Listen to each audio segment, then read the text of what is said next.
Aujourd'hui, on va apprendre à représenter les chromosomes et les gènes. On commence à représenter forcément deux chromosomes d'une même paire. C'est le principe des espèces diploïdes. Ils sont contents d'être ensemble, ils smile. On va ensuite positionner sur cette paire de chromosomes dits homologues un premier gène. Ce premier gène, si on le positionne sur le premier chromosome, on n'a pas le choix. On positionne à la même hauteur le gène correspondant sur l'autre chromosome. On va choisir un deuxième gène, et ce gène-là, si je le positionne ici, forcément sur le deuxième chromosome, également. Il s'agit de deux gènes indépendants ou liés. Ces deux gènes étant sur la même paire, il s'agit donc de deux gènes liés. Deux gènes liés. Maintenant, nous allons positionner les allèles pour chacun de ces gènes. Si on considère un individu hétérozygote, premier gène, l'allèle grand A, le deuxième chromosome, allèle petit a.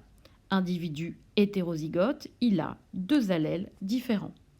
On va considérer le deuxième gène également avec une hétérozygotie. Si on positionne le grand B ici, on aurait pu très bien le positionner sur l'autre chromosome. On va positionner l'autre allèle et on a bien une hétérozygotie. En génétique, lorsqu'on va avoir des exercices de brassage, on partira toujours d'une hétérozygotie. Il n'y a que la diversité qui peut permettre une plus grande diversité. Maintenant, on va proposer une autre écriture de cette représentation chromosomique qu'on peut trouver dans les exercices. À savoir, ces deux chromosomes, au lieu de les représenter à la verticale, on les représente à l'horizontale. Plus besoin de matérialiser les centromères, certes très importants, ou encore les locus des gènes.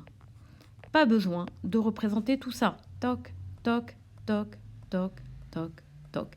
Par contre, ce qui est important, c'est de représenter bien entendu les allèles considérés. Grand A, et en face petit a, et enfin grand... Désolé. Et enfin grand B, petit b. Vous avez donc bien compris que cette écriture-là correspond à celle-ci dans les exercices de génétique. Par habitude, on met entre parenthèses les représentations des gènes et de leurs allèles, c'est-à-dire du génotype. Salut les TS, à la prochaine!